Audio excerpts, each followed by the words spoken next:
Welcome back, it's Dan Veal here and you are tuned into Bass Gear Magazine, and I am in my studio once again for another exciting video review. In this video we are looking at not just one but two absolutely fantastic jazz basses from Sire. On my lap right now we have the V7 Vintage, and then later on in part 2 of this video we're going to be looking at the brand new V5 24 fret model, which I think is absolutely superb.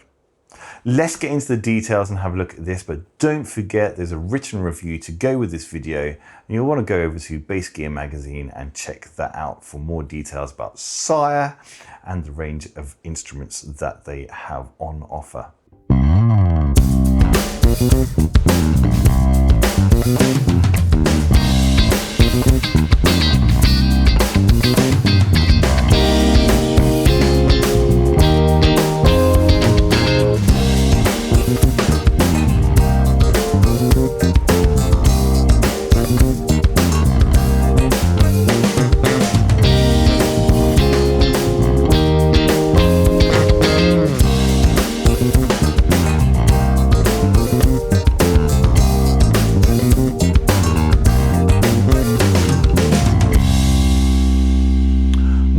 Miller's brand of choice, Sire, really does have some exciting instruments that will meet everyone's pocket, and some absolutely superb tones straight out of the box as well. I've got two jazz basses in for this review today, and I've got two precision basses for another video later on. Let's get up to the headstock and we'll work down and look at each of the features available on these instruments. Up at the headstock then we have 4 open gear tuning keys. I'm going to flip the bass over and we'll have a look at the back of the Sire headstock. From this back view we can see that we've got a hard maple neck, and continuing the 70s vibe we have a glossy finish. Let's spin the bass over and we'll start at the nut and work down the fretboard. My first point of interest is coming down from the headstock is actually the string tree. It's a small detail but it's definitely worth noting here. Most jazz style basses have a string tree which holds down just the D and G strings.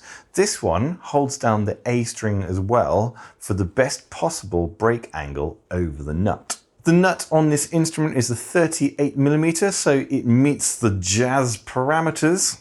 And as we come down we've got an all maple fretboard with black markers, and also a nice glossy finish on the fretboard as well, which really does shine under my studio lights.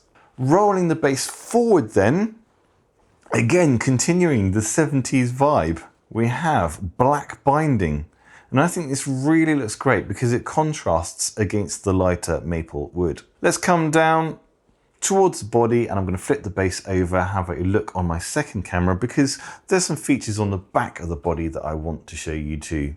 Around the back then, not only are we graced with this absolutely delicious wood grain, but the finish is so glossy and shiny that we can even see my studio walls in the reflections. I'm going to try not to move this too much and take the focus away from this wonderful wood grain. Over here we have a compartment for the batteries for the onboard active electronics. The pickups on board V7 Vintage are passive, but we do have a heritage preamp on board, which is incredibly powerful. We'll listen to that in just a moment. And whilst we're here, we can also see that we can have string through body mounting of the strings, or we can go through the tail of the bridge as well, which we'll see again in a moment. I also want to bring your attention to, and you can't really see it at this particular angle, is where the heel attaches the neck to the body, it is actually slightly angled. And I'm going to try and do a close-up of this and bring that into shot.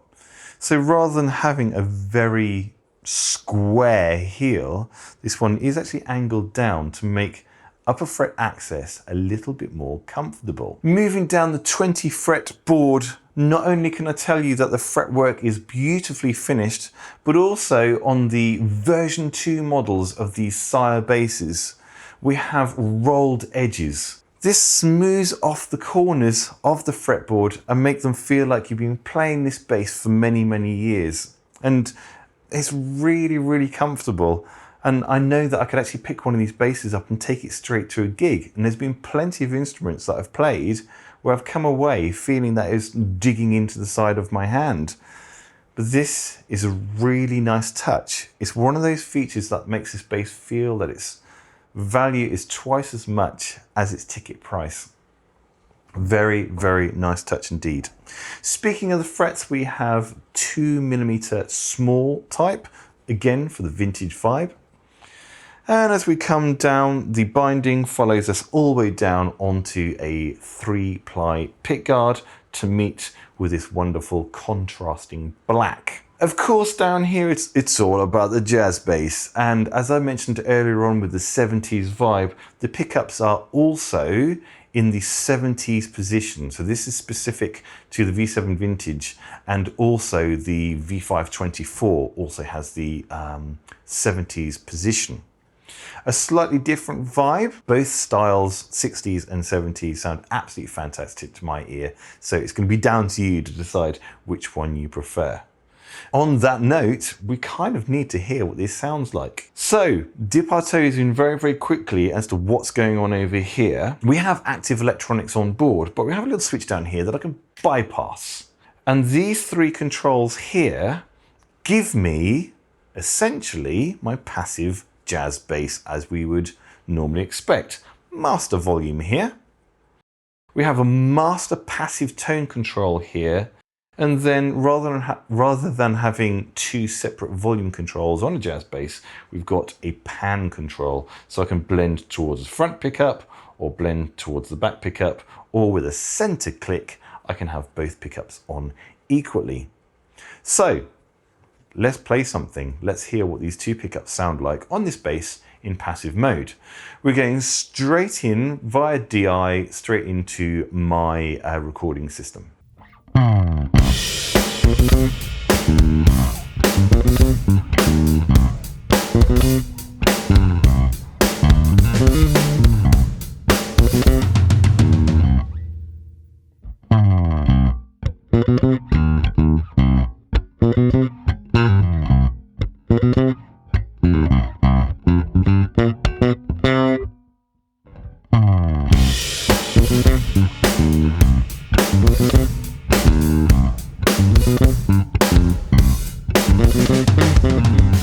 With just the front pickup on, we have a pretty good impression of a standard precision bass. Let's hear that.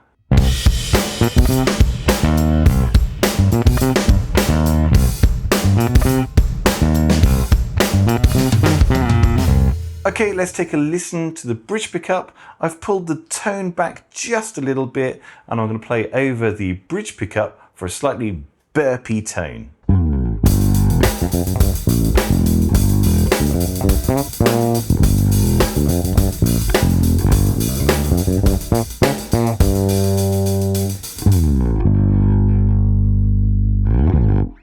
Reaching over for the active passive switch, I'm going to bring the active circuit into play. Now, what's interesting about this with my particular setup is I've actually noticed that the sound actually becomes more full even just by bringing in the preamp. It's subtle, but it's enough to go from great sounding to a certain brilliance to it. It sounds like this.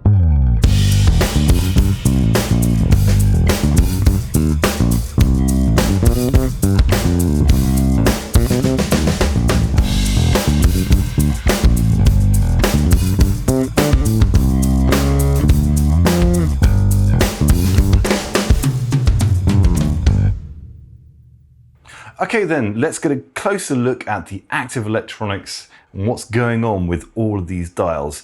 It's not as daunting as it may seem. On close up then, we have a master bass control. This is an active bass with boost and cut from a center click. And over here we have a master treble control with boost and cut from a center click. And then on a dual concentric pot here, a stack as it were, we have our mid-range. The top half is boost and cut from a center click, And then on the outside ring here, we can choose exactly which frequency is being affected by the control. Okay, let's dial in a few sounds to demonstrate how powerful the EQ is. Now I'm going to boost some lows, and I only need a small movement on the dial to get a great change in sound.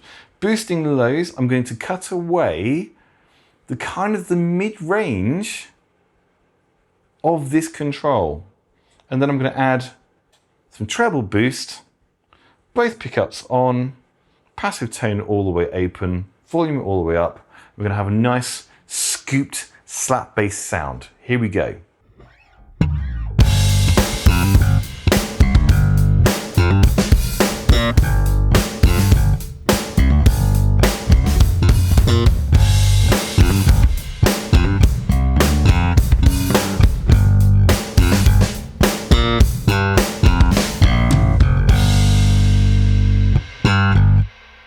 This time I'm going to take the controls and I've taken the bass away. I'm going to boost the low mids this time. I'm going to pull back the treble a little bit, and then I'm going to favour the back pickup for more of a fingerstyle vibe.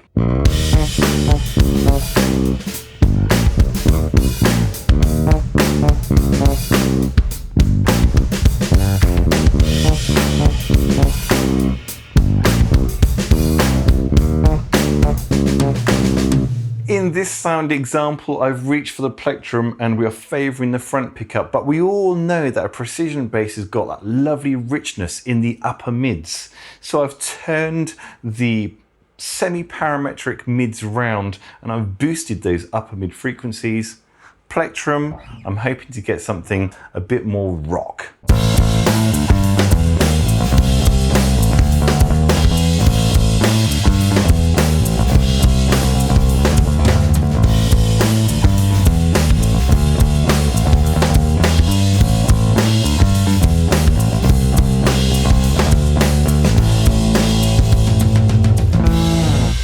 Very cool indeed. With just 3 settings, this instrument is sounding completely different every single time. Of course, for me, I'm looking for that vintage jazz bass tone, that dirty funk sound, 60s, 70s tone. This bass has got it. It sounds absolutely superb. I'll put some more information about the bass into the written review and also check out the technical specifications to go with this. But for now, I'm going to move on and we are going to look at the V5 24, the 24 fret passive V5 model, which is something really exciting, and I'm looking forward to showing that bass to you as well.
And here it is. This is the brand new V5 24, brand new to the Sire range, and I am well excited to have this sat on my lap today.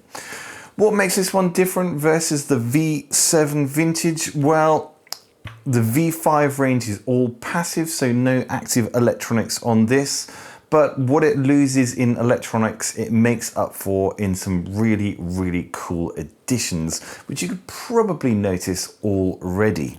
Of course, with the 24 in the name, it is a full 24 fret, 34-inch scale instrument. Not only do we have 24 frets on board, But in order to get up to the dusty end, north of the border, as they say, we have this deep, deep cutaway. I'm going to start at the headstock of the bass and work all the way down as I always do. And when I flip the bass over, we'll have a closer look at this cutaway as well. Okay, so the V5, this is an all-American older body. And onto that we have a hard maple neck. And what's different about this one is this absolutely glorious roasted maple. I'm going to flip the bass over and we'll have a look at that as well. And unlike the maple fretboard we were just looking at, we have a rosewood fretboard on this instrument, which is just absolutely luscious. It's a well-known combination and it just looks superb against this natural finish. Let's get up to the headstock end, flip the bass over, work down, and then we'll get on to listening to some of the tones. It's close-up time.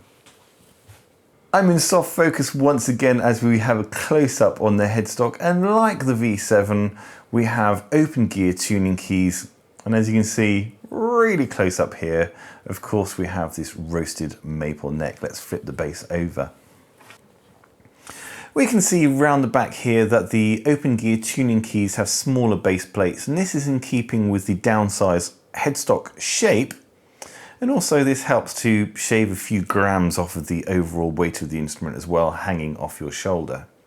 But whilst we're here, let's focus on the fact that we have a absolutely glorious piece of roasted maple here and a wonderful satin finish versus the nice glossy look around the front with the Marcus Miller Sire logo. Let's slowly look down the back of the neck. And I'm also going to show you the cream binding on this side of the fretboard as well. Taking a different angle with the bass rolled forward, again we can see the cream binding and we have dot markers in each of the positions up the fretboard so we can see where we are when we are in the standing position. But also, like the V7 and the other basses in the Sire ranges, we have rolled edges once again, and it just feels really comfortable. It feels, specifically this instrument as well, like I've been playing it for years. It feels very familiar. And I think for anyone picking up one of these instruments, that's going to really help in getting comfortable with picking up your new purchase. As I mentioned a moment ago, the back of the fretboard is beautifully finished and it's got this lovely satin, non-sticky kind of finish if you're the kind of person who likes to broom handle the back of the neck and doesn't like the glossy finish. Switching to my close-up camera, we're greeted again with a really lovely grain on this older body, like the V7's grain. Really tasteful on this natural finish. I know that I'm probably better known for my layering flip paint finishes that I really enjoy on instruments, but a nice piece of natural wood is really eye-catching. And as we can see on the finish here, it's wonderfully glossy, and sorry I've done such a good job. We can also see the rest of my room in the reflection. But let's not focus on that. Unlike the V7, we've got all passive electronics, so there's no battery compartment around the back. But obviously immediately you can see here is our cutaway.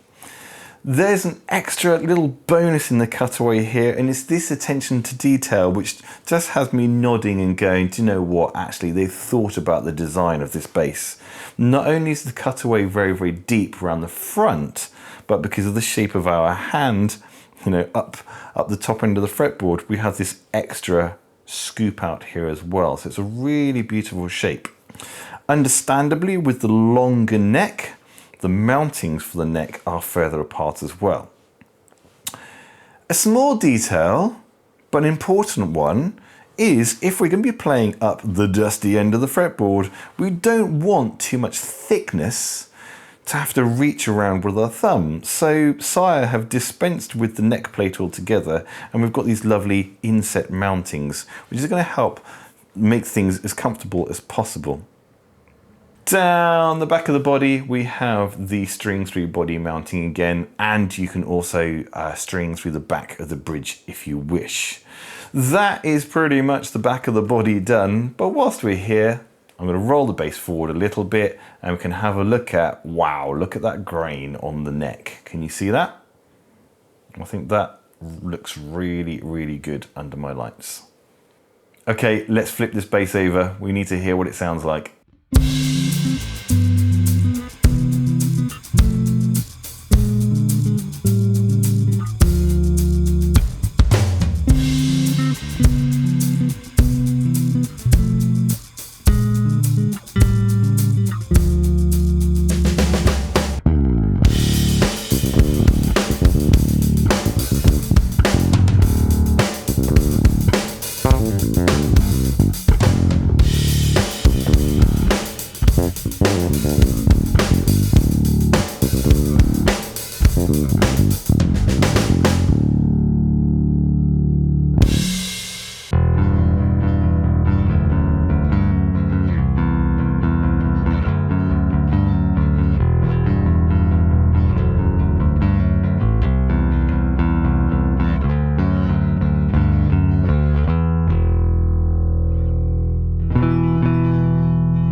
Rounding up on today's review of the V7 Vintage and the V5 24 models that we've been looking at.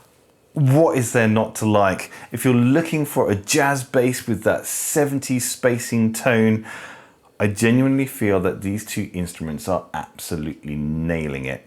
And at the price point, it's going to be a really, really attractive proposition. And this is where you come in, because you really need to go out and check these basses for yourself. Thank you so much to Andertons in England for sending us 4 Sire basses to review, and I'm going to be able to come back and give you a review on what I think of all of them once I've reviewed the precision basses as well. But I think you can hear that these instruments sound fantastic, and I'm really excited about their playability. Even straight out of the box, they feel super, super comfortable. And I know that these weren't specifically set up for me. They were still sealed when they came out of the box. So I know that when you get one of these basses, it's going to play just as well. So I think this is really, really fantastic. Okay then, so rounding up, I'm going to put some information in the written review for these 2 awesome basses, so please go over and check those out. Put your likes and comments on the YouTube videos as well. I'd love to hear back how you're getting on with Sire basses, and of course I will be back very, very soon with the P5 and the P5R in for review. For now though, thanks ever so much for watching, and of course I'll bring you some more reviews again very, very soon.